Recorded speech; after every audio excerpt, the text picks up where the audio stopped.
My brief is quite simple, as you have been told. It is really to talk about how this book has come about. I understand that in the media nowadays it's being called the backstory of things. What's the story behind the story? So I'll be quite brief because other people will talk about the content. I'll just talk about the process. This book originated from two related observations or situations some months ago. One of those, and some of my age mates and peers and those people who might also be older than me will appreciate, is the difficulty that we find ourselves in having political conversation with young people. Because for some reason that I may not understand very well, our politics has been denured of historical context. So we are discussing contemporary politics, but the young people who are the majority in the country do not have a historical context of why we are, and why we fight for the things that we do. So, for people like me, I realized not so long ago that Sabasaba is not history, which has just passed. It's a contemporary event because we were there. But for 27 years ago, for more than half of our adult population, is a very long time ago. They were either children or not born. So for them, that's history, but it hasn't made the history books yet. So there is a gap that the very important political context is missing from the discourse, and we're expecting young people to participate in politics without understanding where we are coming from, and therefore lacking a good sense of being able to make the informed choices that we think that they should. So questions like, what is this second liberation that you people keep talking about? Yeah? And what is your beef with Uhuruto? They're just nice, political, good, sort of tech-savvy digital politicians. And what is this thing you keep calling status quo? What is this status quo you talk about? For many of the young people, they have no idea what those things are because they are yet to make it to study, subjects of study, because they are still very contemporary. Yet these are very significant events informing our contemporary politics. The second dimension of that story is that many people, especially in recent years, know that our presidential candidate, and our president hopefully most certainly from the 9th, travels abroad a lot. And when he goes abroad, we know that he goes to give speeches and lectures. We see him, like we saw him the other day at the Wailing Wall, where he had gone to give a lecture at some very important think tank in Israel.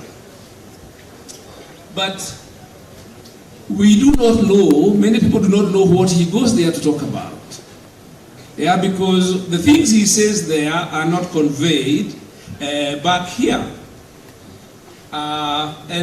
If you are invited time and again to go and speak to the world's premier universities and think tanks, obviously you must have something of intellectual value to say.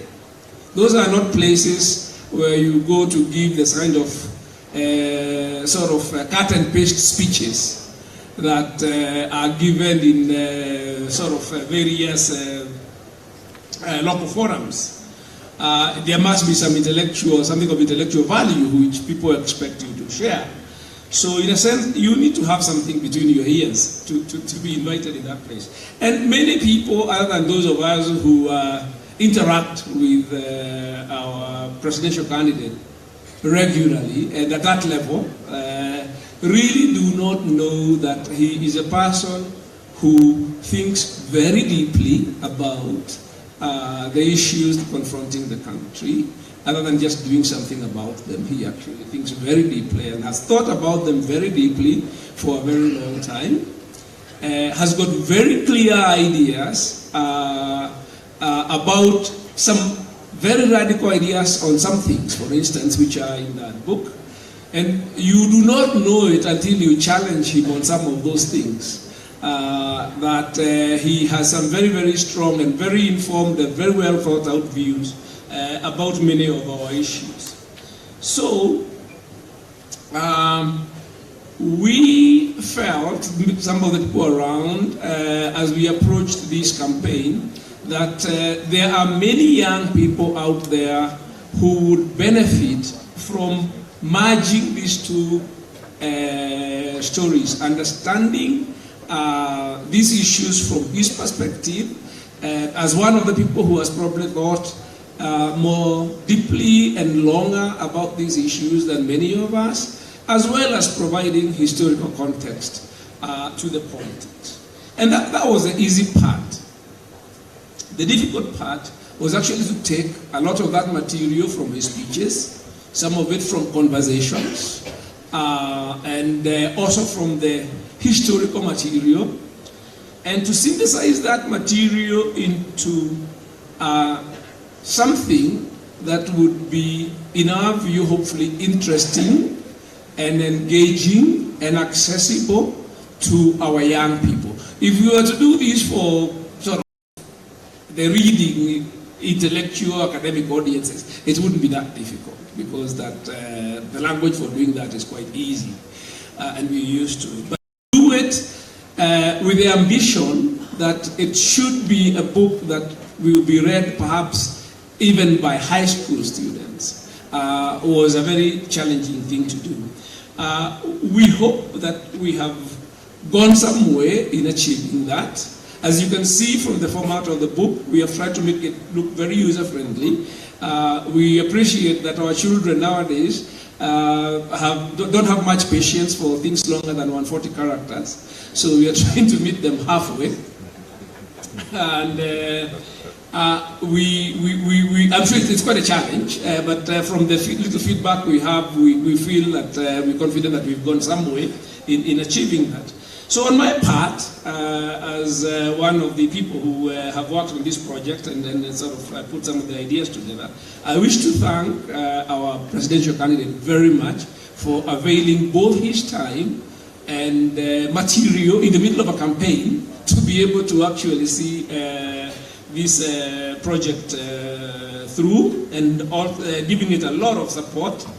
I wish to thank my co-conspirators on this project, that is Dennis Onyango in particular, who has written most of the speeches that our presidential candidate has been making in recent past. I have woken up occasionally by Dennis to find him some data on the progress in reducing malaria, for instance, because it is required for some such presentation somewhere. And also Sarah Ellerkin, who is, she's not here, I wish she was, because she is a fantastic editor. I have written a lot for many years, but quite frankly, I have not seen editorial work of the quality that Sarah has put into this book. There are many other people I wish to thank, because he probably would not have the opportunity to have someone thanking our publisher, Lawrence Njagi, who also has been he's here. He will, I think, have an opportunity to say a thing or two at some point. But I wish to thank you very much for the production work. He has done a splendid production job.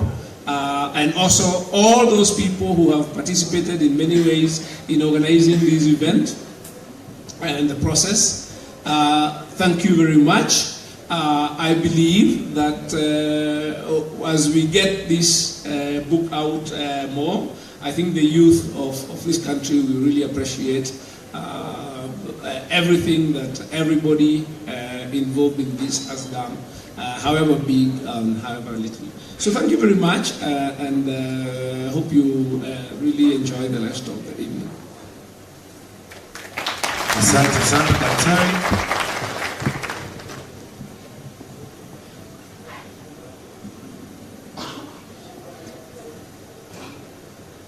Asante sana daktari. As you have heard, the challenge for many young people like myself is to understand how the past struggles that Honorable Raila Odinga has led relate to today. I was telling the story of Sabasaba when we were at Sabasaba just recently. I was telling them that when the first Sabasaba happened, I was only 7 years old. So you can see that for us, we need all these things to be put in perspective. And to do just that, we have some young people here who need to explain or to tell us their perspectives on the book, having had an opportunity to go through it. We would like to see the world through the eyes of young people and the challenges that they face today. So we have a few young people. I will call them in order. Please just come and share your perspectives on the book. We will start with the lovely Angel Mbuthia, who's here with us. Please come to the stage.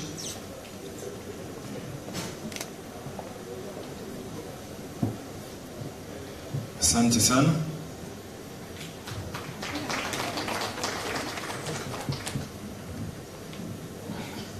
Honorable Raila Odinga, Honorable Musalia Mudavadi, and Honorable Kalonzo Musyoka, distinguished guests, ladies and gentlemen, good evening.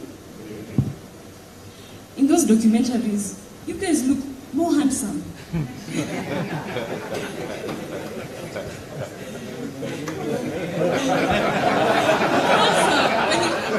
For us young people, the beginning, the struggle for this country, what we see is in documentaries, and we imagine all that. And when you're going for trials and all that, people look more handsome. I just said more handsome. Please mark my words. Yes, and mine will come from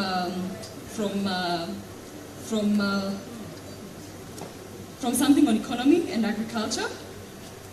And here in this book, Honorable Raila Odinga talks about his view on agriculture and why we are stagnating, and I'll pick an excerpt from that. The dominant role that manufacturing has historically played in the process of economic development has overshadowed and often led to the neglect of agriculture. Yet agriculture has always been central to socio-economic transformation. Agriculture remains our leading export sector to the global market. We are the leading exporter of black tea and one of the leading sources of fresh produce to the European market. In much of the rest of the developing world, export agriculture is plantation-based, typically controlled by large multinational corporations. One of the attractive aspects of our export agriculture is that it is predominantly a smallholder economy. The tea industry directly supports more than 500,000 smallholder farmers. Its network that central Kenya, where export agriculture is concentrated, has also higher average incomes and a lower incidence of poverty. By contrast, the import substituting sugar industry has not brought prosperity to Western Kenya, even with the subsidies and protection from imports. This demonstrates that the case for export orientation vis-à-vis import substitution is not limited to manufacturing. Agriculture production is of course limited by the availability of arable land, and it is doubtful that we can continue expanding tea production much longer without eating into our forests. That said, there is still considerable scope to expand export agriculture. Most of Western Kenya, for example, enjoys a climate ideal for horticulture. The eastern lowlands and the coast are suitable for fruits. Currently, a lot of mangoes produced there go to waste every year. Our coffee production has declined from 130,000 tons at its peak in the late 80s to less than 50,000 tons today. Contrary to a popular view, the conversion of coffee plantations has contributed little to this decline. The main cause is not botched reforms and corruption, in short, cartels.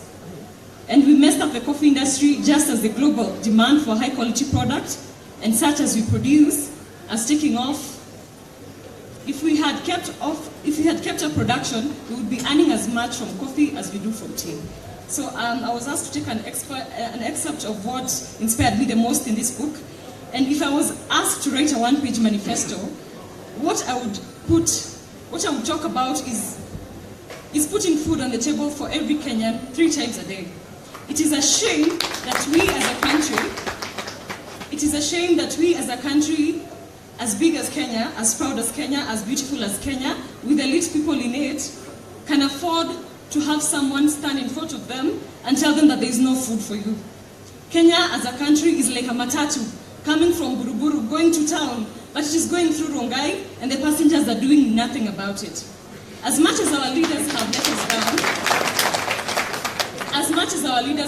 let us down, Kenyans must also learn how to take charge. Honorable Raila Odinga, in his book, in the Quest for Nationhood, he has pointed out how resourceful we already are and how we can move forward with what we have. He has also pointed out the low levels of tea and coffee production and voicing out the cause of it being corruption. He also goes ahead to say that the only way to increase production for these cash crops is by eating into our forest. But I feel that we have not collectively exhausted what we already have. We have not ventured into irrigation, and again, we have not ventured into farming for crops according to the regions where they best thrive. Our neighbors from Uganda here, they have the average person waking up to a breakfast of well-done matoke and peanut sauce, which is locally grown, compared to us, who wake up to a cup of tea with a bloomed mandazi which has nothing inside. And that is what I call starvation. And last but not least, young people, we are 8 million strong. We have what it takes to change this country. We must give directions and scope on where we want our country to move to. Tribalism doesn't put food on your table. Corruption eats us all, and unemployment is a national disaster.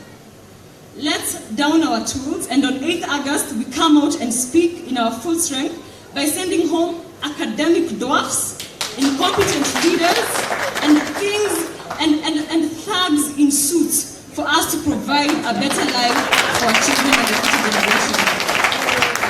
Thank you very much. Thank you very much, Angela. A round of applause for Angela, please. Yeah, before we go to the next speaker, I want to recognize the presence of our incoming Deputy President, the Honorable Kalonzo Musyoka. Karibu sana sana. Thank you. We will hear from another young person. David Jesse, please come on stage.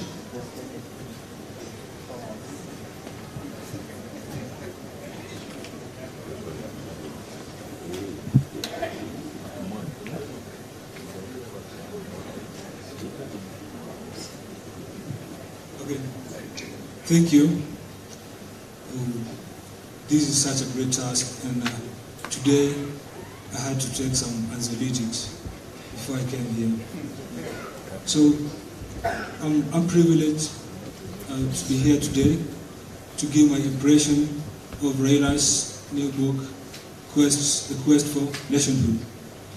Okay, we've seen in advanced democracies like in the US, in Europe, we have political leaders write books that chronicle their political lives. But such are very rare in Africa. And today, we are privileged to be here to listen to Kenya's story from Raila Amolo Odinga. I think Raila Amolo Odinga is the only leader, or is one of the leaders in Africa who have written books. So you have a leader like Uhuru Kenyatta, when he exits power, we'll forget about him because nothing is recorded.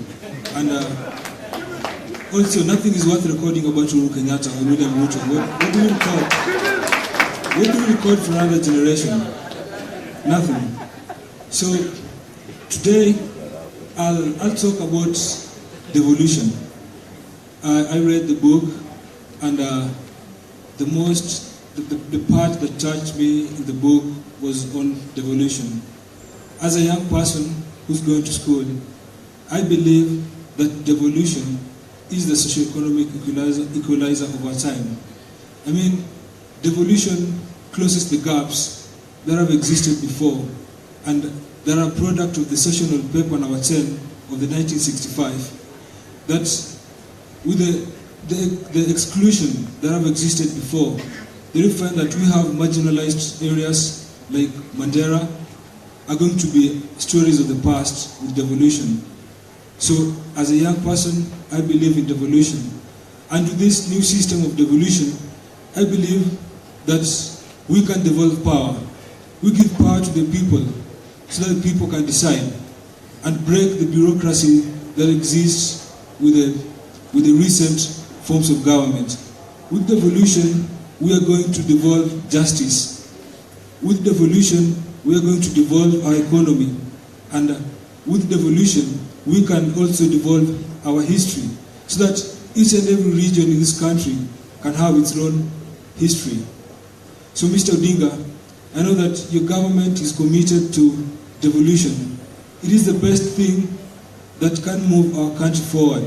We strengthen devolution, we give more resources to devolution, and we devolve all the major critical aspects of our economy. Thank you. And one last request, Mr. Odinga. I am a student, and I am requesting you to please, that in your government, you pay our lecturers, so that we don't have to keep postponing our teachers. Currently, we aren't in school, but we should be in school, because lecturers are on strike, because we have an insensitive government. And we know, as young people, that a government that does not care about our education does not care about our future. We want a government that cares about our future. Thank you. Thank you very much, David. You'll agree with me that these young people are woke, as they say, that they are politically aware, that they know what it is that they want for their country. Lastly, we have Mr. Mohamed Doyle, who will also take us through his perspectives on the book. Karibu sana.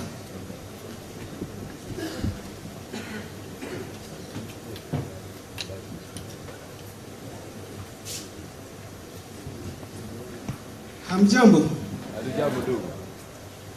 Nasa tibiu. Nasa tialala. Tumesema kwamba hii ni mkutano wa youth. Kwa hivyo we must bring some youth liveliness. Yama namna gani? Okay, I am Arab Doyo. Mohamed Doyo, some know me as Arab Doyo. I am privileged to have this opportunity to stand here. I am from Isiolo, and I think I am the first person from Isiolo to stand in front of the incoming president of this country. So I will go through what I read the book, and I want to break down in each chapter what I got about, what I read about, and I can tell you for once, if you are a young person in this forum here, in this event, you need this book as soon as now. Yeah. Yes. The first chapter speaks about development. What do we understand about development in the Kenyan context? Here is where Raila Amolo Odinga breaks down and also talks about the importance of one aspect of development that is underplayed so much in Kenya, and that is political development. He breaks down the political, from since independence, post-independence, and up to now. And in the first chapter, there's something he talks about. Quoting Chinua Achebe, he asks, when did the rain start beating us? When did the rain start beating us? He asks and he explains to all of us, especially in a youthful language, in a language everyone here understands, and if, after reading that chapter, you know where we went from. Chapter 2 is on the new constitution. In this chapter, you appreciate his efforts, you appreciate what this country has gone through. Since the Lancaster Conference, the spirit of the same, how the people were putting up what was in their minds. You also appreciate the transition system from colonialism to independence. You also appreciate the multi-party electoral politics of 1992. You come until 1997, IPG. You come forward until 2000, where the Wanjiku Constitution came. You also get to realize about the two drafts, the Bomas draft. You also get to know about the Wako draft, what happened. You also get to learn how ODM came into place in 2005. And eventually, you come to realize how the current constitution we are working with, the 2010 constitution, came into place. It is a journey, a very relentless journey and a big one.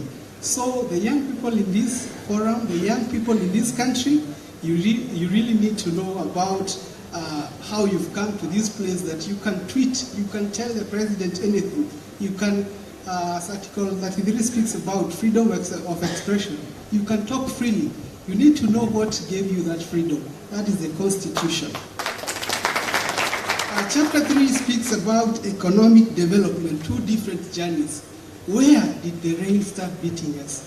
Raila Amolo Odinga in this book speaks about the ancient tigers, speaks about how in 1960s our GDP, our income as a country, our economical growth was almost at par. Where did the rain start beating us? He explains candidly about the two journeys. That was where we lost it. About one was import substitution.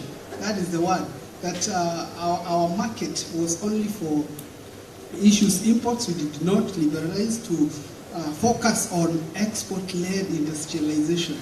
This is where industrialization is based upon producing goods for the external market, not just a local market. It is deep, it is very comprehensive, and if you really want to know this employment we have here, where did it originate? You will go back there and you will understand. Chapter 4, how do democracy and good governance affect development?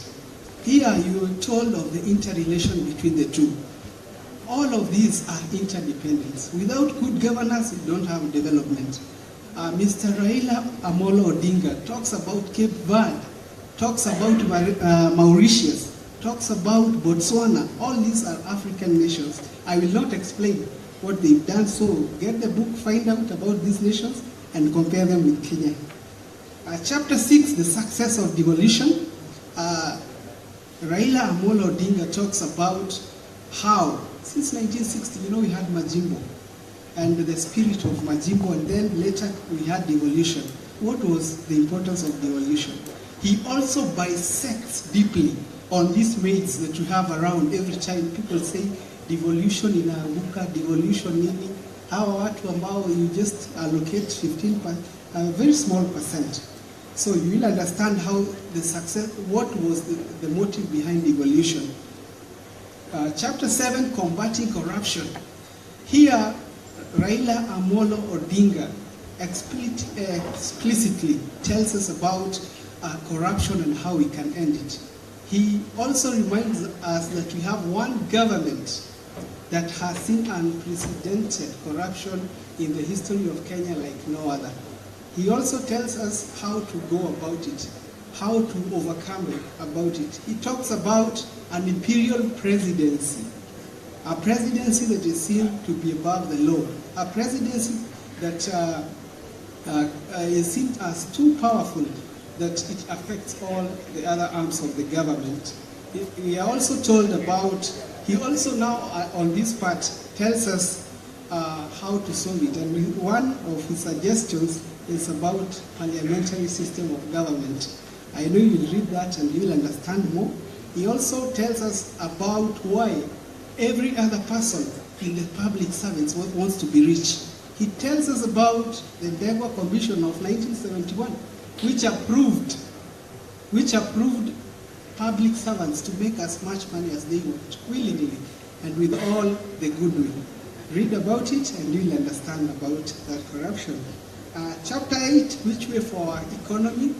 This is where now he talks about how we can grow this country in terms of GDP, in terms of youth employment, in terms of making sure we move from capital-intensive to labor-intensive economy. Get the book, you'll understand more. Chapter 9, how do we achieve opportunities and social progress? Here is whereby he tells us about the aspects of as much. He tells us on issues pertaining to social progress, about things which are captured in our constitution, sanitation, nutrition, good health, these things, even the poor at the low level, how can it reach to them? Chapter 10, we face neither east nor west, we face forward. Here is where Raila Amolo Odinga tells us about the ideological grounding he holds. He talks about the China issues candidly there. He also bisects the issues of post-Cold War and in relation to Kenya, and candidly puts us, Kwame Nkrumah said, we neither face east nor west, we face forward, and we are in control of our destiny. Chapter 11, which is the last one, is the road ahead. Here is where he talks about his candidature. He also tells us how he will ensure that all those problems and all those ideas that he has, how he will put them to action once he is elected as the 5th President of the Republic of Kenya. Thank you.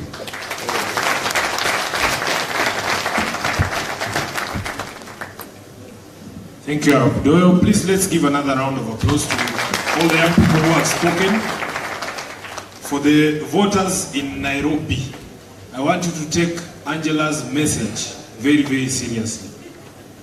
Academic dwarfs, incompetent leaders, and thugs in suits. That's all you need to remember on election day. We will move very quickly to hear from a man who has now become famous for shooting straight from the hip every morning on our TV sets, to also give us some perspectives on the journey that Kenya is taking towards nationhood and the book by Honorable Raila Odinga. Please welcome Professor Herman Manyora.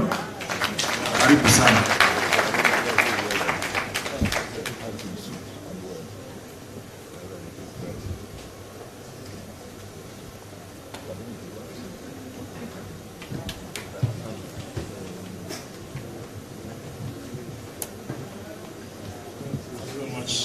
Adrian, Honorable Raila Odinga,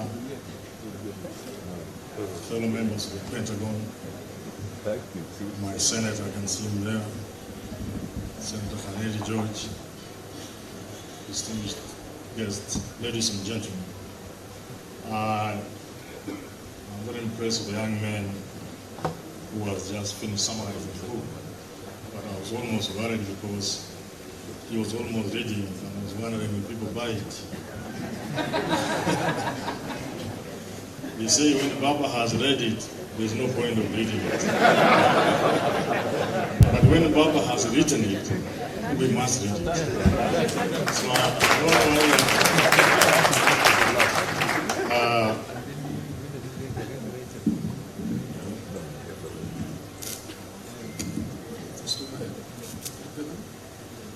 I don't know whether we have it. Do we really have this book? Yeah. The organizers are a little poor, eh? Well, as the young man has summarized, and as Ndee said, this book is basically about politics, but there's also a bit of economics in this book, a bit of what the author calls development. If I'm asked to talk about something, I say both positive and a bit of negative things, but because Baba is around, I'll say the bad things on TV. Today I'll say only the good things. But just a whisper of what I consider the bad thing of the book and the entire NASA campaign. In an election such as this, I don't think matters of development are as important as some people might want to think. And I fault NASA for playing into the hands of Jubilee by bringing development on the table and mainstreaming it. That's the only thing they had to say. Even though they have missed it, you can't compete them on that front because they have something to show. You don't have much to show for that. I think the people of NASA, Baba is here. You had to carry the Kenyan heart. The people were with you because of the rallying question of your campaign. People were interested in three things, which is what I call the software. And now you have gone into hardware. Software was tribalism, corruption, theft, wheezy, poverty, hunger. Those three were the issues that Kenyans were listening to, and those things were resonating with the Kenyans. So when you bring this manifesto of yours on board, you think about it. I'll talk about it later. For today, let's talk about the good things. The good things that is a good book. It is a book that calls on us to know the meaning of history, why if you don't know where you are coming from, you are unlikely to go where you are going, to get there in time, and for the purpose for which you set the journey. So history is important. I know many people know history. If you watched in 2008, when our own son, Obama, was delivering his victory speech, I like the one that I before it by John McCain, speaking from Arizona, what he referred to the beautiful Arizona evening, as he was conceding defeat. But the one of Obama, if you watched, and I'm sure many Kenyans watched, Winnie Oprah was shedding tears. And I tell our ladies, you always lead a man sometimes. So she looked for a shoulder to lean on us. She didn't even know. The shoulder she found was Jesse Jackson. What was the guy doing? He was also crying. Yeah, so somebody's leaning on you, they are shedding tears, you're also crying. He was not crying because Obama was becoming president. History was rolling through. He was seeing history before his eyes of slavery, of slave trade, of the dungeons, that of every one slave that survived to reach America. Many more had died. Others had been tossed in the sea. This is the history. He was remembering 1901 when Roosevelt invited Booker T. Washington to the White House. And there was an uproar from people, including the press. The press is always behind. They're always reporting things. Anyway, so history is important. And so this book gives us out a bit of history, Dia has said, because there are many young people who do not understand where we come from, and that's why they may not appreciate. And in order for us to get nationally what the book is talking about, and I think nationally simply means, are we in a geographical expression, or are we a people who feel together, who love our country and love each other? And are there things that stand in the way of that love of our country? And this quest Raila is talking about is not just as such. A quest is a serious such that takes time and pain sometimes. In Greek mythology and literature, somebody had go through a lot of pain, a lot of time to achieve what he was going for as a lesson. So the history in this book, which is what I'll pick, but very briefly, the history is not about a chronology of events in Kenya. No. But it is important in understanding the dream. To me, what I picked from this book is about a dream. A dream at two levels. The first level is that we dream to be in Canaan, the land of milk, honey, and a little gusa and changa, according to William Ruto. That is the dream. But there is yet another dream, the dream that we shall realize that dream. And that is what this book is all about. The dream that has kept the Kenyan people on course.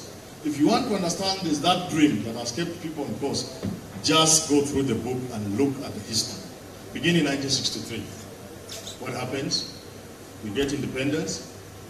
The women you let 5 times because it's a boy. While they are doing that, other people are busy doing other things. While the leadership of Singapore is creating an economic miracle, our leadership are busy annexing tracts of land and engaging in primitive accumulation. While Lee Wang is visualizing a Singapore that belongs to the first world, free of corruption, independent of debt and everything. And by the way, Honorable Raila Odinga, if you get the presidency, I know others will say when you get, let me say if you get the presidency, this debt you can deal with it. It's a small matter, 4 trillion shillings.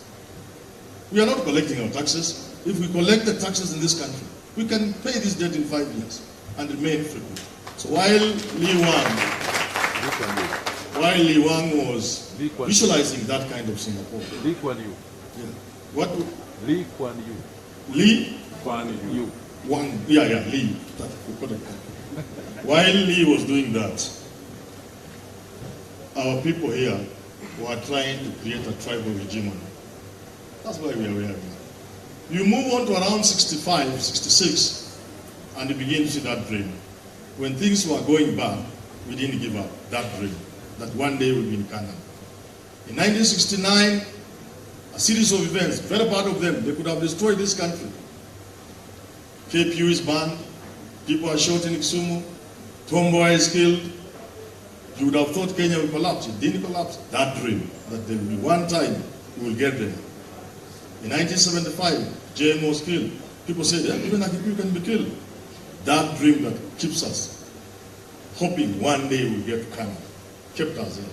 In 1978, when Kenyatta died, as a mature man, there was gloom all over Kenya. You would have thought people would celebrate that at long last this guy is dead. No, they didn't celebrate. There was a bit of Kenyatta, a bit of Kenya in Kenyatta, and a bit of Kenyatta in Kenya. And because we loved Kenya, because we had the Kenyan dream, we mourned Kenyatta and we cried. You see that kind of thing, isn't it? From around 1989, people struggled.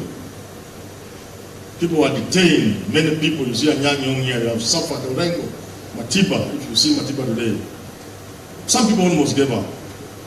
In 1992-97, we got a chance to change. As it puts in the book, we didn't. Some people could have given up. But that dream, that one day we'll get to Canada, kept us moving. That is 1997. 2002 is the worst. We said we have it. Oh, at last. Oh, at last, we got it. You know what Kibaki did?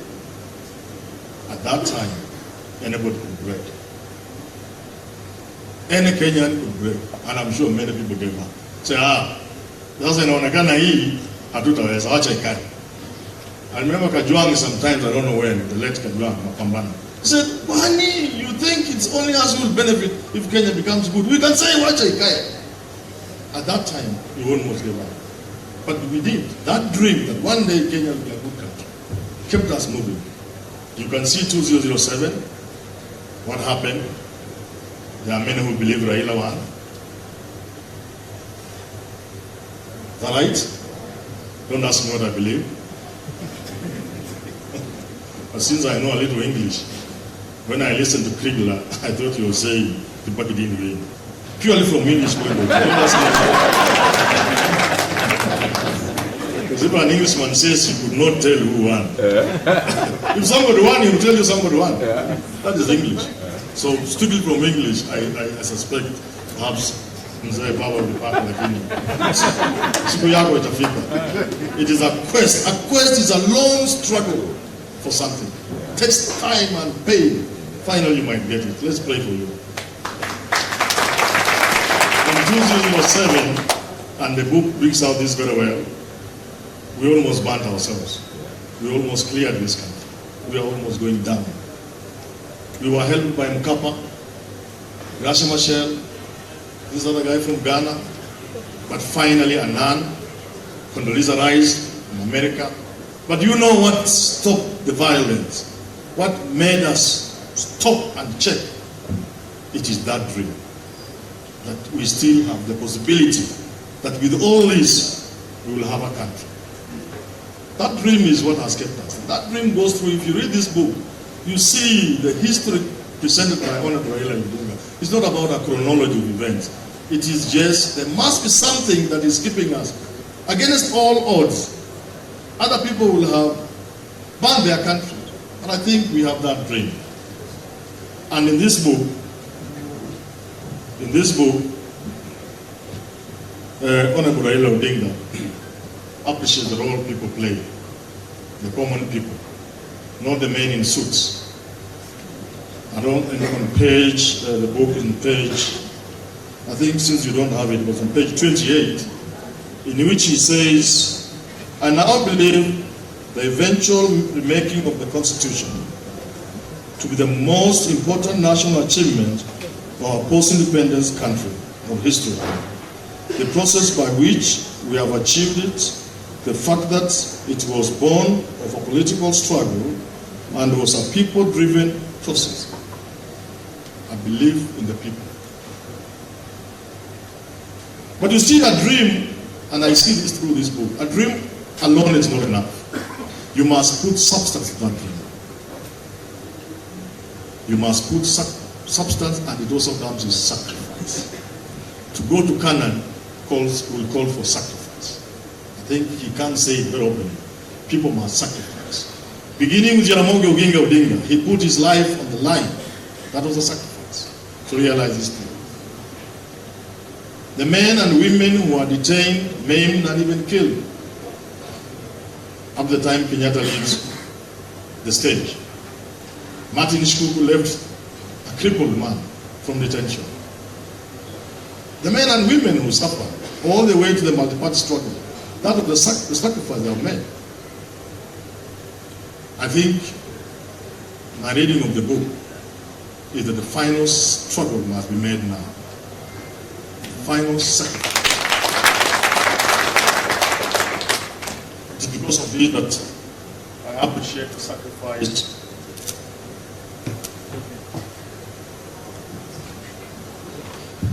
I appreciate the sacrifice of Stephen Kalonzo Musyoka.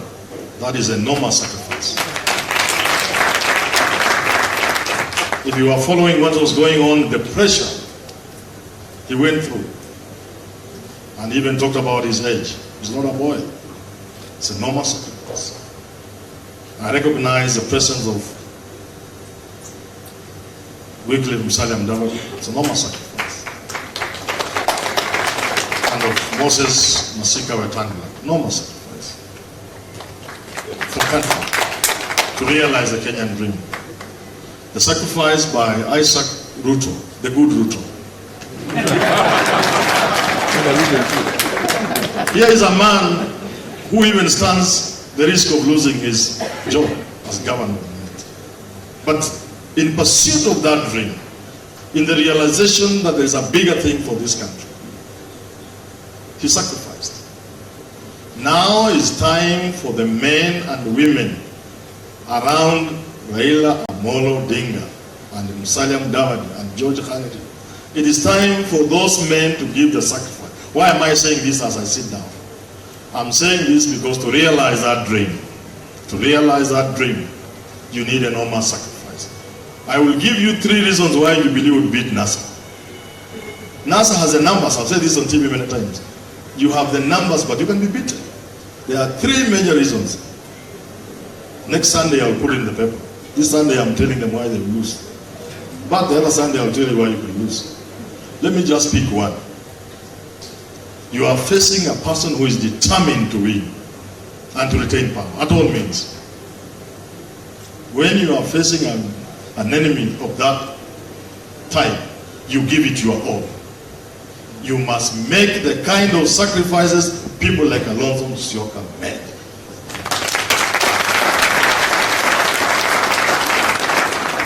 I therefore laugh at you people sometimes when I see the shenanigans going on in Homa Bay, Siaya, where else? Migori, small people fighting over small things to be governor. Seek ye first the political kingdom. You cannot change this country until you get state power. Until you get state power. Yes. Being governor is not state power. Those are small things. When I see Boni Khalwana, my friend, fighting with Oparanya, I say, look at these people. They don't know what they are doing. They don't know power. You are facing an enemy who knows power and the sweetness of power. Believe me, take this to the bank. Before we get to the election, there will be no independent candidate in Jubilee strongholds. Not one. Maybe PK. They know the sweetness of power. You don't seem to know. When I see Oman Hassan fighting Joe, I laugh. I say, oh, these guys don't know power. Joe ought to be campaigning for NASA all over the country, not fighting Awiti or who is this other guy? No, I'm telling you, that is how power is. Your opponents know power. Your opponents know power. They know it is sweet, and they don't want to let go. You are still fighting over small things as if you don't know what power is. In order to go to Canaan, sacrifices will have to be made.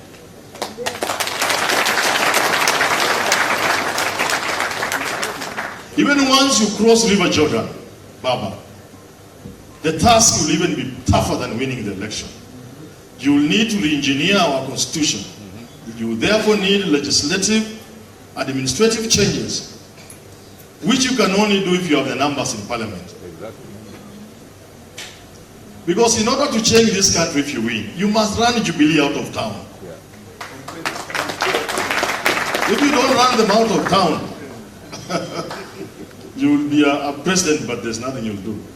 If you want to change the constitution, the people, like you have faith in the people in the book here, you have said, they will vote for the referendum. But first, you must get 24 counties. Exactly. How do you get 24 counties when Hangati and the Mutoro are fighting Wangamachi in Bungoma? You can't. You will not get 24. You need 24, 25. You need 170 members of parliament. You need senators. Senior George. Huh? You need to get so that the judge may become the Speaker of Senate, and I go in for Senate after he has left. I'm praying for you in a very selfish. Anyway, on a serious note, what I'm saying, this book is about delivering the Kenyan dream. And that Kenyan dream is possible.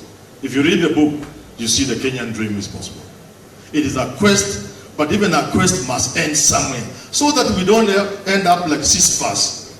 You've read in the Greek mythology, the fellow who was cast to push a stone to the hill, only to see it coming down again. Every day will push a big boulder up the hill. That's not the quest Raila Odinga is talking about. Raila is talking about a dream that is possible. And therefore, those who love Raila and those who believe in him, those who read this book will see that dream. And I hope, from where I stand, since that dream is possible, I hope you will help him to realize that dream. Thank you.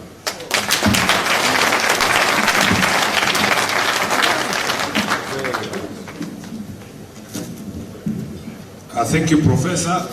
As usual, you did not disappoint. You shoot from the hip as promised. The only thing that I can say is that having listened to the history of this country, I think this salvation has been handed down to successive generations for too long. But as my sister said here, this current generation is 8 million strong. I want to assure you that we as a generation will not be handing down this work to any future generations again. We will finish this thing on the 8th of August 2017. At this particular juncture, there was a very honorable man who had been invited to speak. The Right Reverend Timothy Njoya was scheduled to speak, but he's not been able to reach here. Now, I don't think there's any Kenyan who, when he hears the name Njoya and closes their eyes, cannot see the image of the police baton and Njoya on the ground with one leg in the air. Is there any Kenyan who can do that? That image has been seared in our conscience and psyche as a country as a reflection of the years that have gone past. And for many people, especially the young people, they imagine that it is not possible to go back to those days. Recently, one of the great men in this country passed away, and somebody asked me, Sifuna, what is the greatest memory you have of Nicholas Biwott? And I remember growing up, we were not allowed to say his name. We were socialized never to say the name Biwott in public. We lived in a country of fear, and that is the truth. So as a young person, if you imagine we cannot go back to those years, just remember, last week when we were at Sabasaba, the headline for the nation was a warning that they were going to come after WhatsApp. It is possible to go back to the years of the sedition laws. All this progress that Professor has taken us through, it took so many years to get where we are. But don't imagine that it requires the same amount of time to unravel. It can unravel in one day. As we saw on that fateful day, on the floor of Parliament, when they passed the Security Laws Amendment laws. All of you saw it. That took us 10 steps back. Finally, I will just say, as a generation, Honorable Raila, we sometimes get embarrassed that the people who fought for us when we were still on our mother's feet are the same people who are expected to fight for us. It embarrasses me that Orengo still has to be the one going to court. When he was going to court when I was 7 years old, surely as a generation it is time for us to pick up the cudgels and also do our part. That is why on the 8th, you're not being asked to go and fight the tear gas that Njoya fought or the batons. We're just saying, carry your ID, cast your ballot, and change this country. At this particular moment, let me invite a man who knows the struggle, a man who will also speak on his perspective of the journey to nationhood that we've taken as a country. He's the current senator for Kisumu and aspiring governor, the Honorable Professor Nyong'o. Please come to the stage.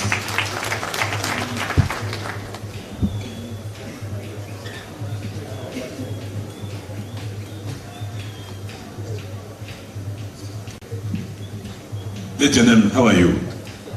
Can we say how are you to everybody next to you? How are you? Thank you very much. Ladies and gentlemen, I want to appeal to you tonight. Let us dedicate this night to Raila Amolo Odinga. And please, don't be impatient to leave this room except when you are going to the loo.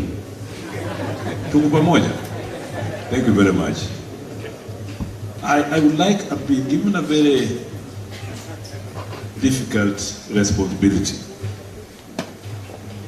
but a responsibility which nonetheless I'd like to perform because it gives me an honor, but also it gives me humility, and that is the responsibility to introduce Raila Amolo Odinga, who has just walked out with his team. I hope he's doing what I asked. You can go for a short time, but please be here.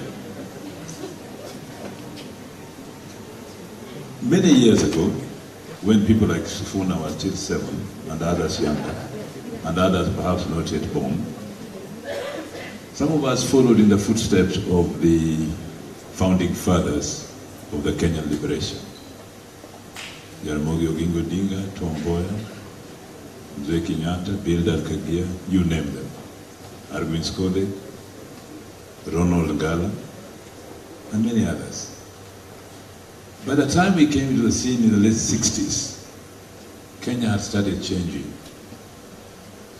Kenya had started changing in the sense that the vision that we had when we sang the national anthem in December 63,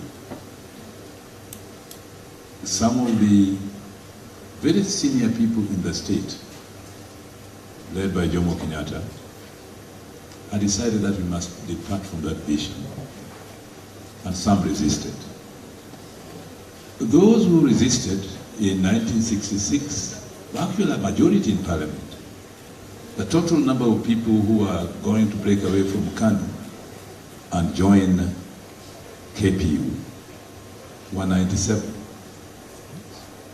So when they broke out and went for a parliamentary group meeting to decide they were breaking out, they had that an amendment to the constitution was being brought that stipulated that if you left KANU, you had to go back to seek fresh mandate from the people.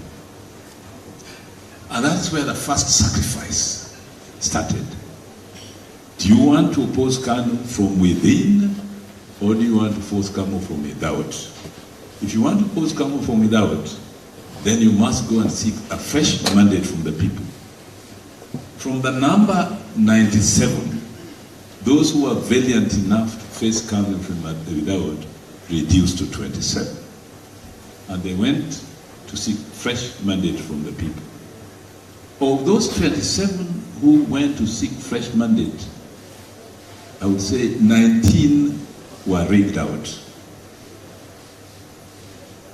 I think 18 were rigged out, only 9 went to parliament as members of KPU. So in order to resist the departure from the original vision, you can see the kind of sacrifice that were made, and people were great enough and strong enough to stand with the vision. Isitoshe, when they went to parliament as KPU against KANU, they were formidable parliamentary group. They were formidable position. Later on, when we were in the 19th, when we fought Kenya, and we were only about 32 or 35, Captain? 31. We were formidable position. And you can see, it doesn't matter how many of you are there. It's how determined you are, and without kind of leadership. V.I. Lenin once said, better fewer, but better. Better fewer, but better. Lots of people in this audience will remember how multi-party came about. And you might have come across a face called the Young Turks. In fact, that lady was saying to us, Angela, you people look great in those photos. You are more handsome. And I reminded her, that's not very fair. We are still handsome.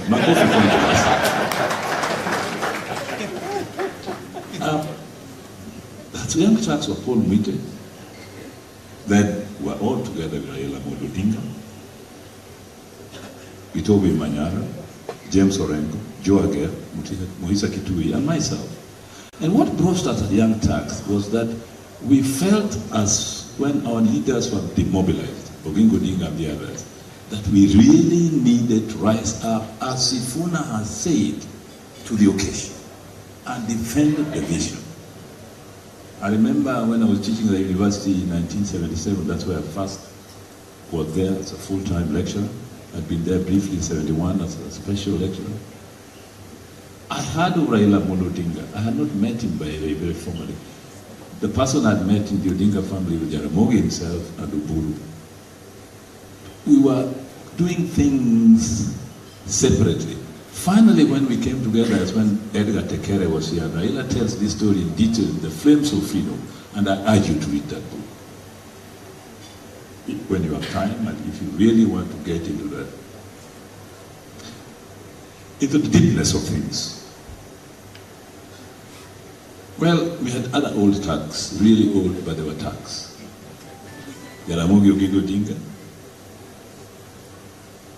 Masinde Muliro, George Mthenge, Salim Bamaris, Philip Gashoka, who was standing in for Matiba, and we were a formidable team. Martin Shikuku. We worked very well. And our efforts finally brought multi-party politics in this country. And Raila has told this in detail in that book, Flames of Freedom. The good thing with this book, as Prof said and the others have said, is that it condenses it in a language you can understand, in a time frame you can afford. I urge you. In fact, I'm going to appeal to mountain publishers to behave like Progress publishers. Let us all be encouraged to write a series of books like this, accessible to people, readable, and educative politically. But let me wind the story forward lots of us who have been in the struggle, they have ties that bind us. There are ties that bind me, George Onili, ties that bind us with Kalonzo Musyoka, ties that bind us with Maswali, whatever. What is interesting, I must accept this, it's like a sinew which finally finds a knot. Raila Odinga is like that knot. We have grown up together, we were family, friends, comrades, but somehow he has emerged as a knot that puts together this sinew of struggle. Through tremendous sacrifice, persistence, and dedication. And let me tell you something about Raila, whom I've known because we've been together for so long, is that he accepts that there are problems and differences in politics. But finally we have to sit down and discuss them and find solutions. And that shows the sign of a man who is very humble. I give you two examples. Again, I'm going to and fro. I don't know whether Raila remembers this. In 2001, going on 2002, he had been in NDP, they joined KANU, for one good reason, that they believed they could transform KANU from within and take this country a step forward. I was in the SDP, and finally we went to Kenya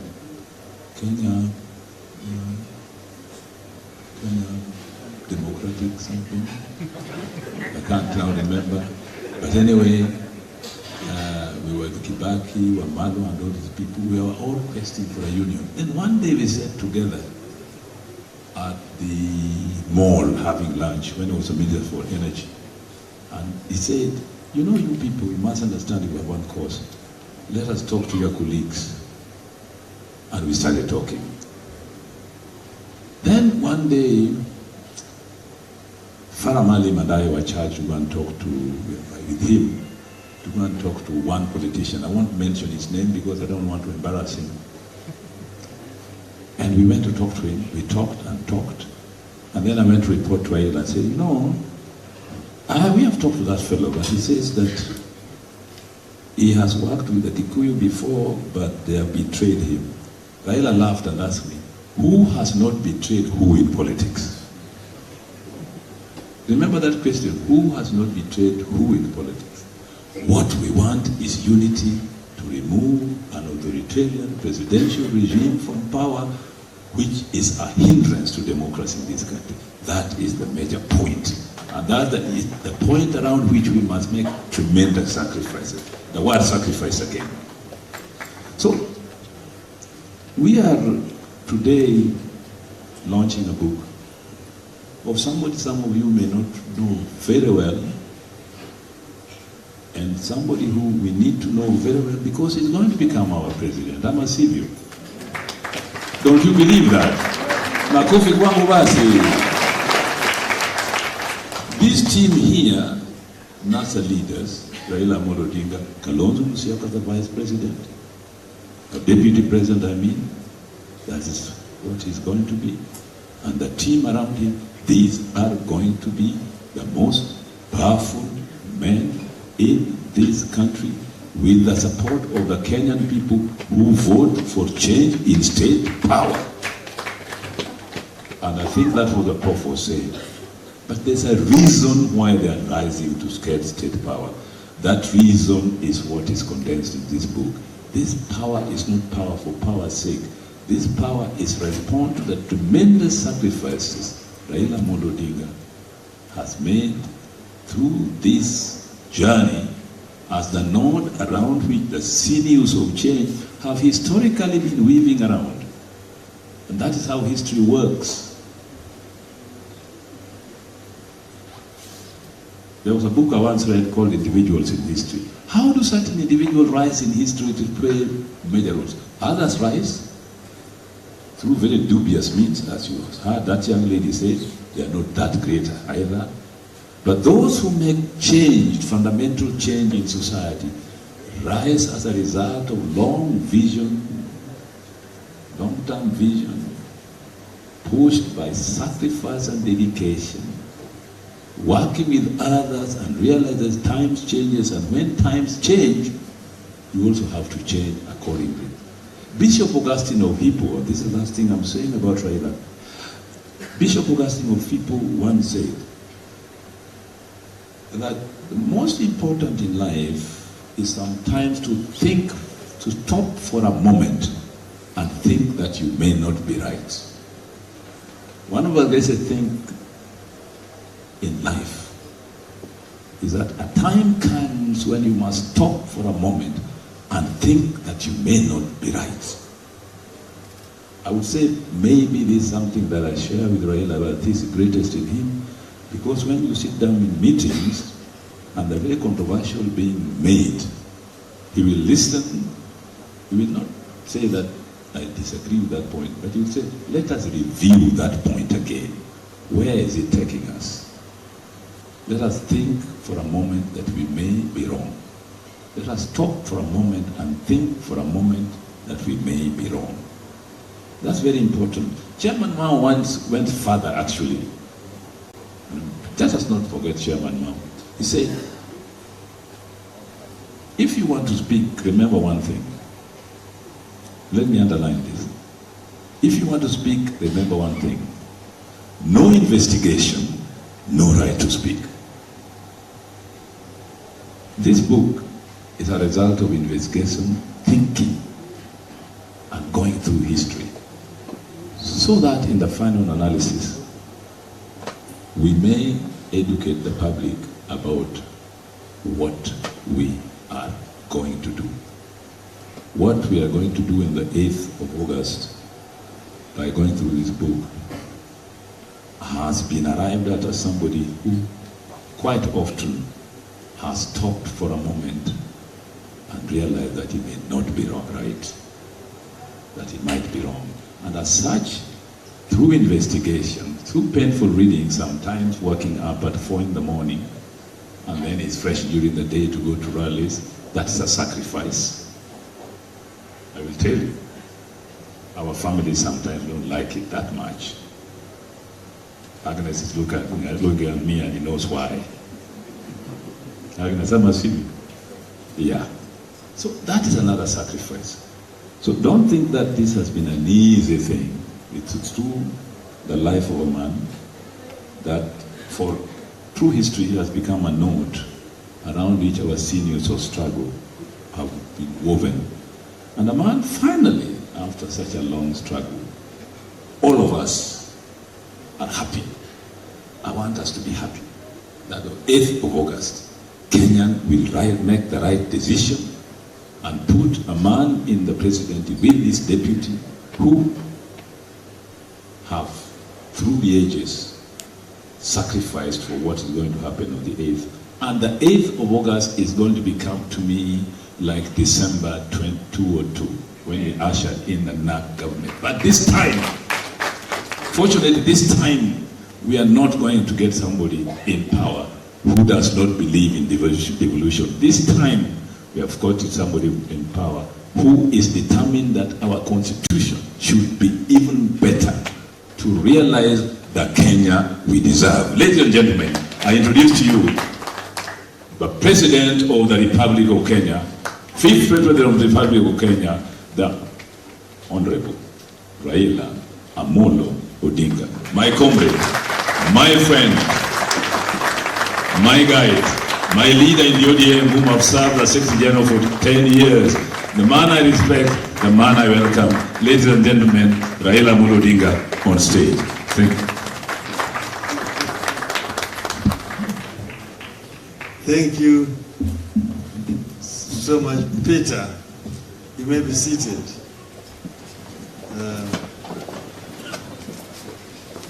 Peter has, I think, introduced me. But I want to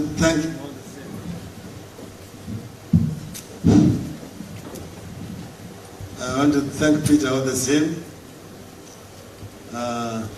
Distinguished ladies and gentlemen, I am very delighted to stand before you this evening.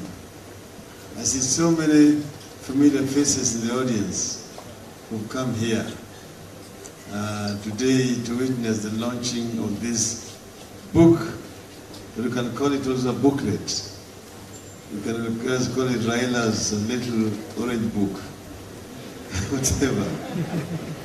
I want to first begin by thanking those who have spoken before me here, the young students from the universities who have spoken on behalf of the youth of Kenya, the learned professor Manyora, who was well known, who has, I think, done a lot of justice to the book, and of course my long-term comrade in arms, Professor Peter Nyang'o. I also want to thank those who have worked with me on this book. First I begin with David D., who spoke at the beginning of this session. Dennis Onyango, who is Director of Communications in my secretariat, and with whom we have worked for many years. Madam Sarah Elderkin, who is not with us here tonight, but with whom we have worked for a long time, and who took a lot of time in editing this book, as David Lee just told you.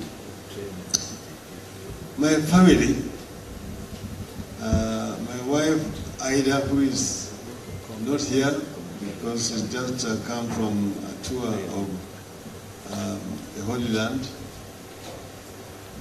My daughter Rosemary, my son Raila Jr., my other daughter Winnie Odinga, I don't know if Winnie is in the audience, and last but not least, is my little son, Fidel Odinga. Thank them for this support that have given me in this process of working on this book. I thought of writing this book some time back when I was on a sabbatical in the US, when I was based at the University of Boston in Massachusetts in 2014. I was doing a lot of research at the university, and I spent 3 months at the university there. One time I was invited to go and give a lecture at the university. And when I went and talked at the university, you know, the universities are very networked in the US. Within 2 days, I got an invitation to go and give a talk at Harvard University Law School. They were having a seminar. So I went and talked at Harvard Law School. And then within no time, I got a phone call saying, oh, from Columbia University. Did you know that the University of Columbia has got the biggest African Studies Institute in the US? So I was invited to go and talk at the University of Columbia, which I went and did. Immediately, Princeton was calling. Oh, we want you to come and give the talk to Princeton University. And then I went and gave a lecture at Princeton University.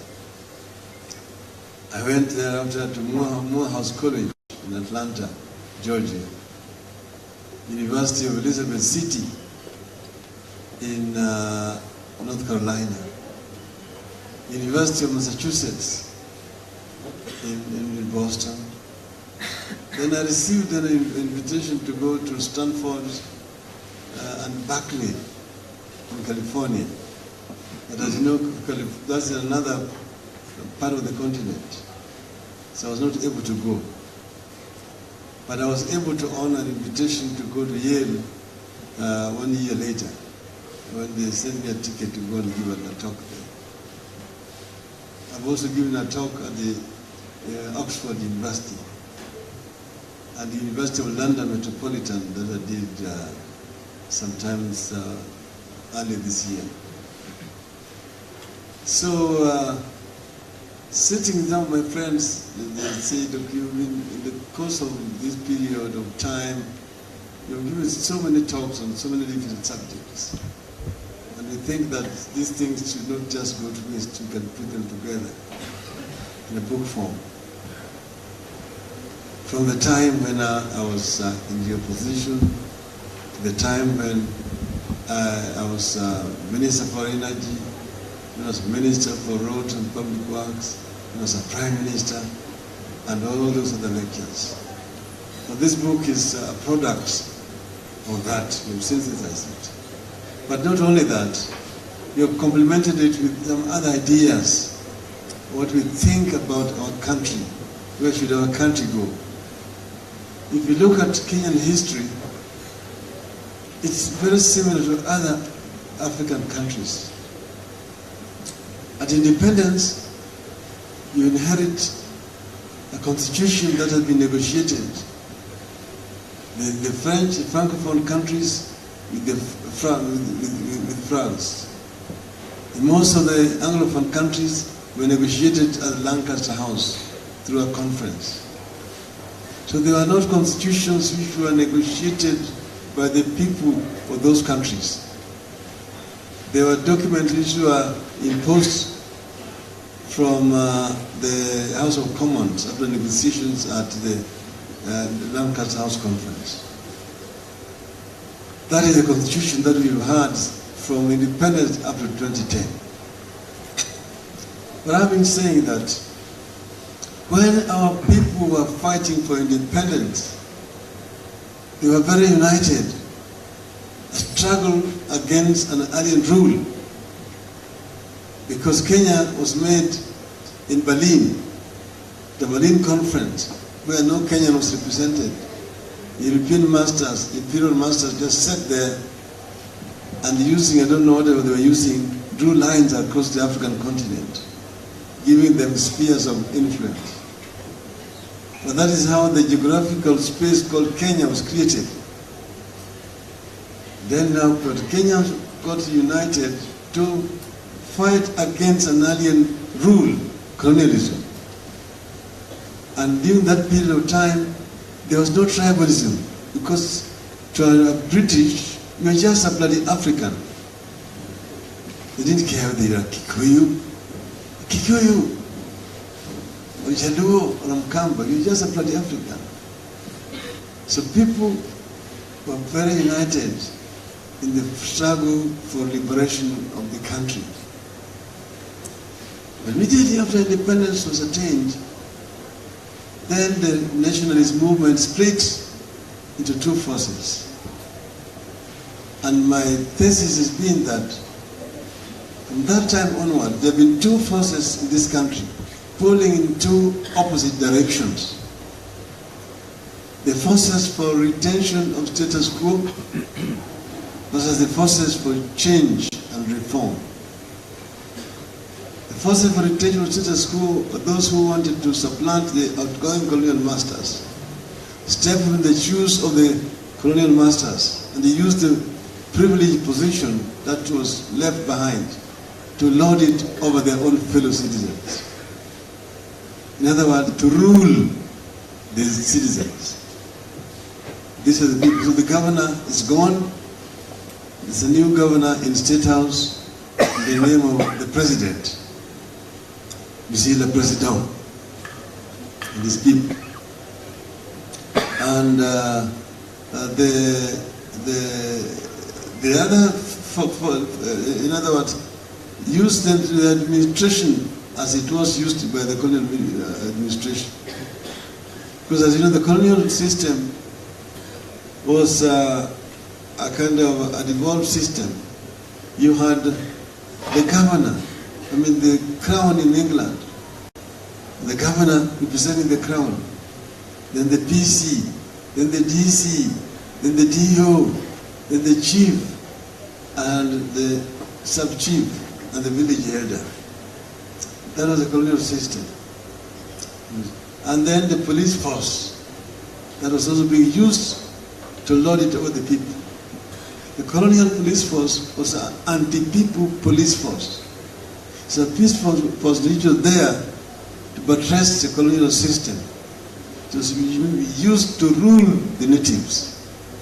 And that's why you still have, because of the lack of reforms since the independence, you still have a very cruel police force, which is anti-people. So we, then on the other hand, you have the forces for change. Each wanted to transform the society and make it more user-friendly to the people, a servant leadership, and also make the people, let the people participate more meaningfully in their governance and development. But these two forces have been pulling in two opposite directions. The forces for status quo was the forces for change and reform. That struggle has been long, sometimes it has been violent, but it has been consistent. It's again that background that we can explain assassination of Pio Gama Pinto, assassination of Jem Kariuki, and so on and so forth. They are through in our history. But then we are looked at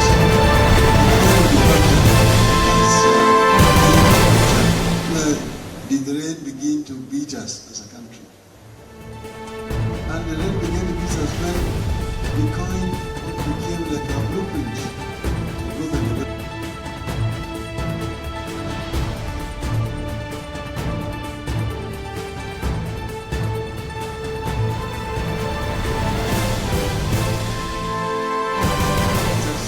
Fundamental flaws, which, for example, where should the government invest and why? Give more priority to high-yielding areas, high-potential areas with a higher rate of return, and the marginalized regions will benefit from the trickle-down effect.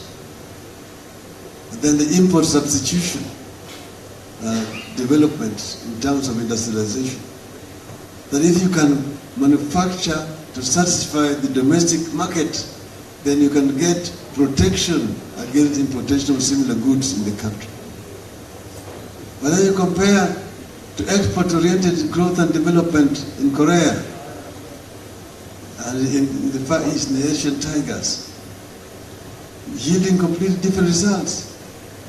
I've been saying so many times, and even economists will confirm it, that at the time of independence, Kenya and Korea, South Korea, were completely equal in terms of growth and development, in terms of per capita income, in terms of literacy levels, in terms of GDP, in terms of industrial development, and so on. And 54 years down the road, Korean economy is 54 times bigger than that of Kenya. It's 45 times bigger than that of Kenya. So if you want to understand the Kenyan problem, then you need to find out what did the Koreans do differently from Kenya. What did the Singaporeans do differently from Kenya? Professor Manyora was telling me about Lee Kuan Yew, the first Prime Minister of Singapore. When we formed the Grand Coalition government, we had a workshop with the cabinet in the School of Monetary Studies. And I went there with a copy of Lee Kuan Yew's book, From the Third to First World, by Lee Kuan Yew.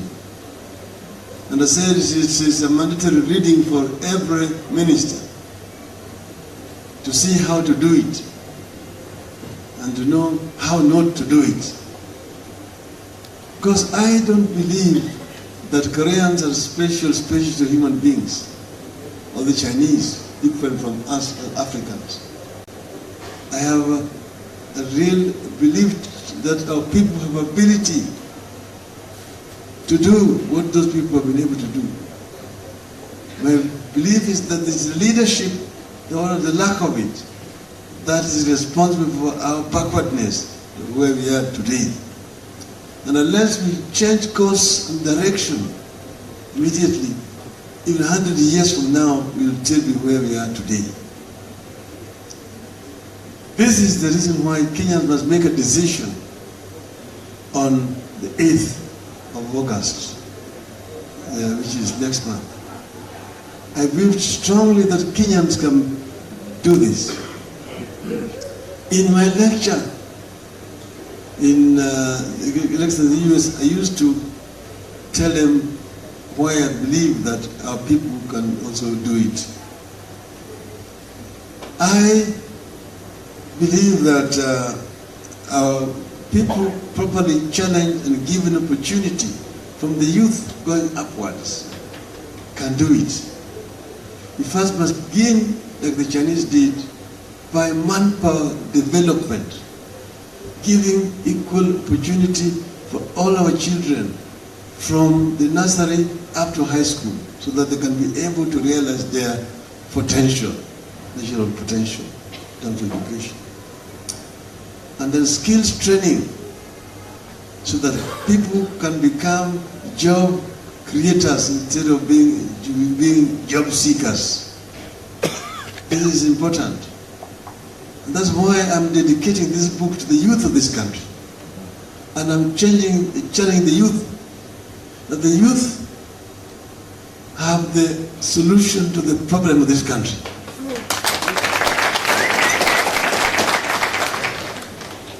The youth need to take the mantle of change and bring about the change in this country. And the youth are the only ones who will be completely rid of this negative ethnicity which has kept this country apart. That the real Kenya has not emerged because Kenyans have been divided along the ethnic lines. And I've been saying that ethnicity is a disease of the elite. The elite in their competition for resources in the country are the ones who resort to ethnicity to protect themselves.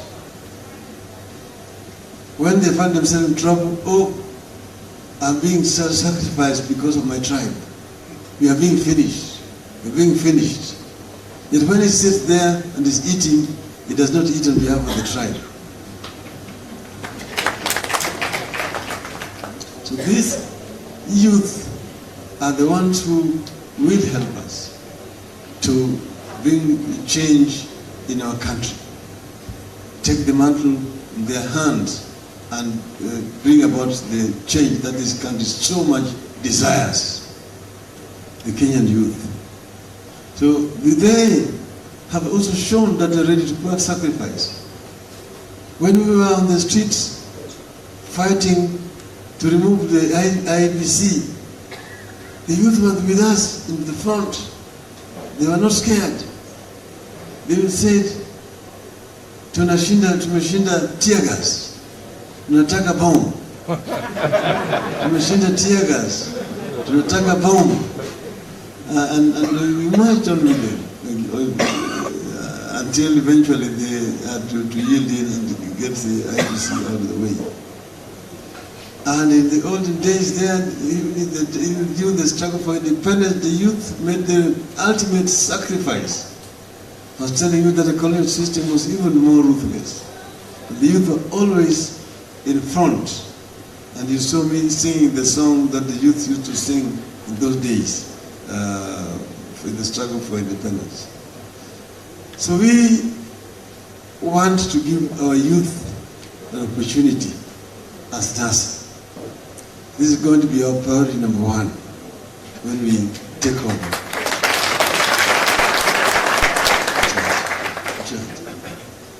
I have been saying in those lectures, I say that there's one lecture that I give talking about the African lion. And I say that I am a Pan-Africanist And I'm an Afro-optimist as opposed to Afro-pessimist. Afro-pessimists are those people who have given up on Africa, who look at Africa as a lost cause, a basket economy, which cannot be salvaged.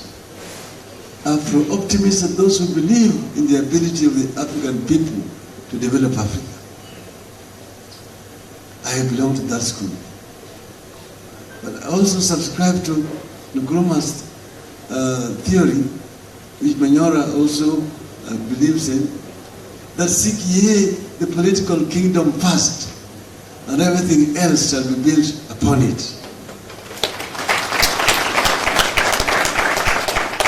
So I'm saying that the story of the African lion challenging the Asian tiger.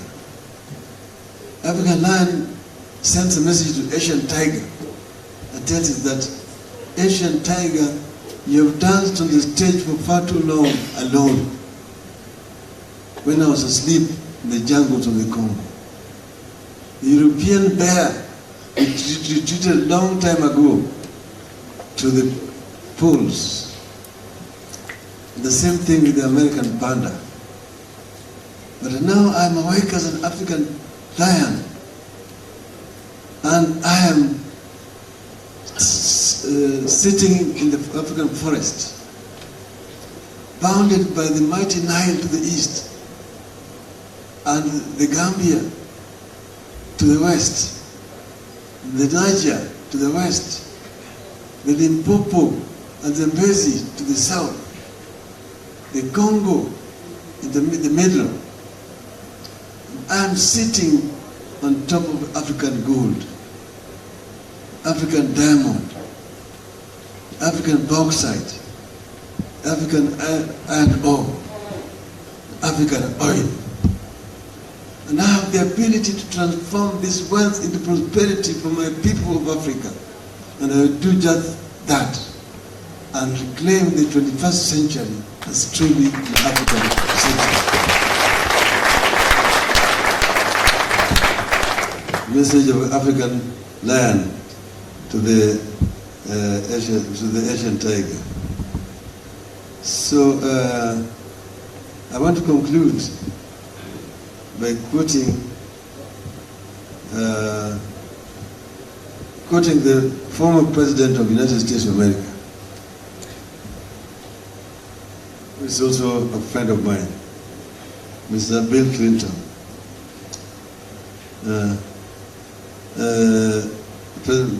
Bill Clinton just to say that those of us entrusted with the leadership must go back to the simple yet complex lesson that President Bill Clinton came up with.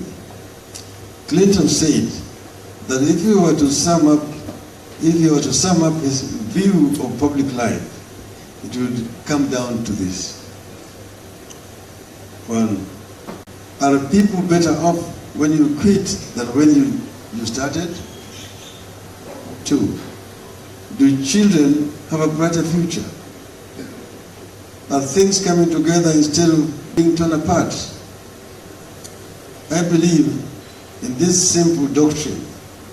I believe it will serve our country, and I commend it particularly to our young people.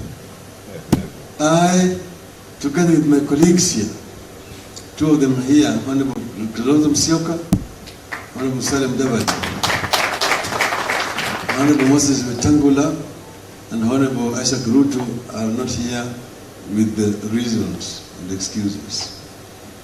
But the 5 of us have signed a covenant between us that we will work together as a team to deliver this country from where it is to where we want it to be, where Kenya wants to be, which will help us to realize the Kenyan dream.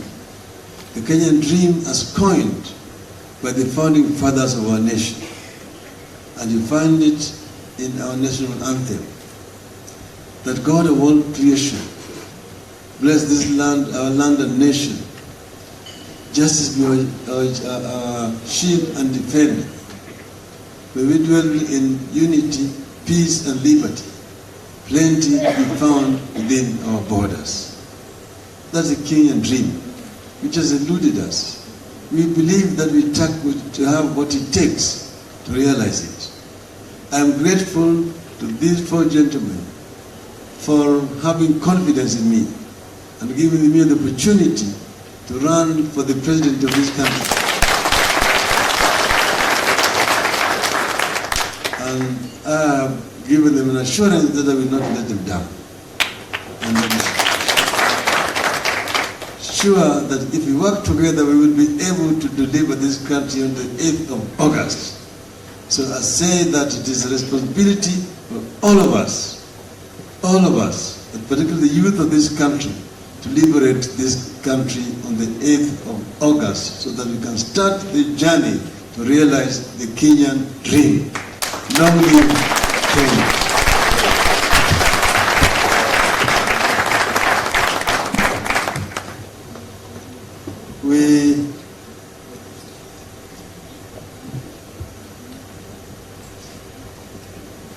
I would like to invite my co-principals to come up stage.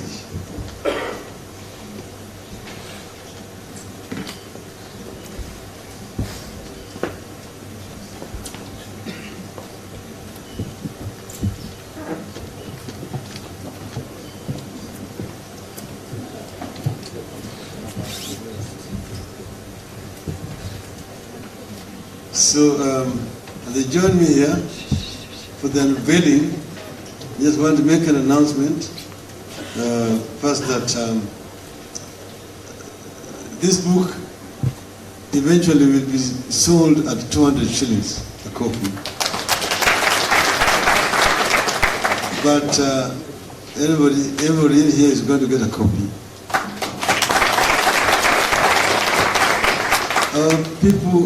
Most of our people are not going to buy it. I'm going to get a friend to make contributions to buy it so that I can be able to distribute it to our members when we go to rallies for free. Because we want it to be read as widely as possible by most of our people, particularly the youth, so that they know exactly what we stand for and what we want to do for this country when we take power next month.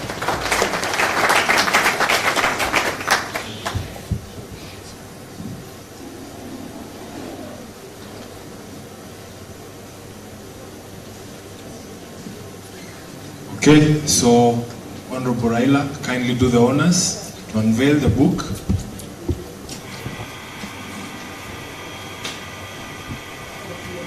Makofi tafadhali.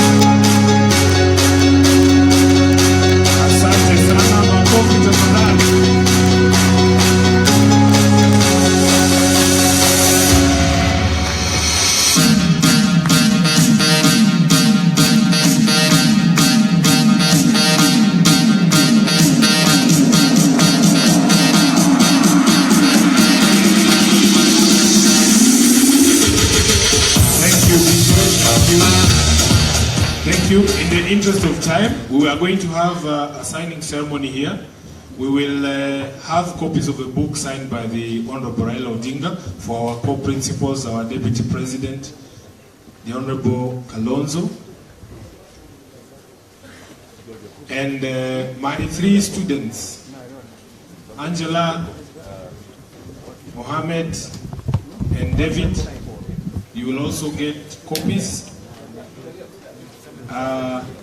Sheikh, please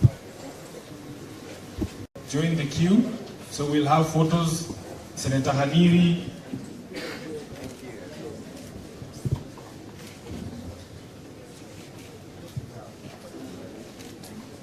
Senator Haniri, please come up.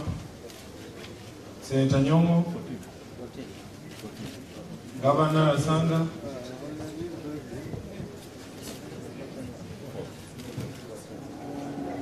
I'm told my senior Senator Orengo has arrived. Makofi. Thank you. Thank you.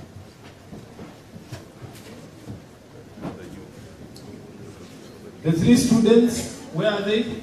David, Angie, Mohammed.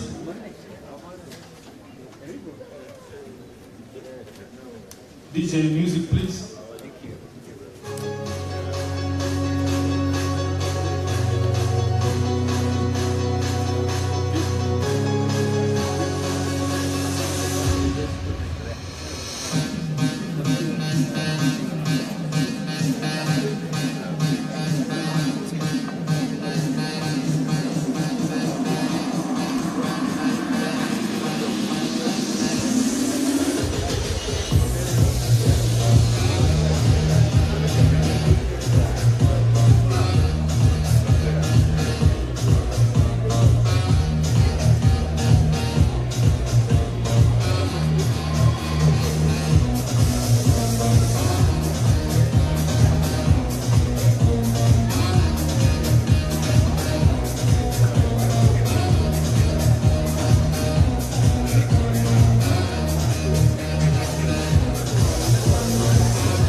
The students follow each other the way you are, please.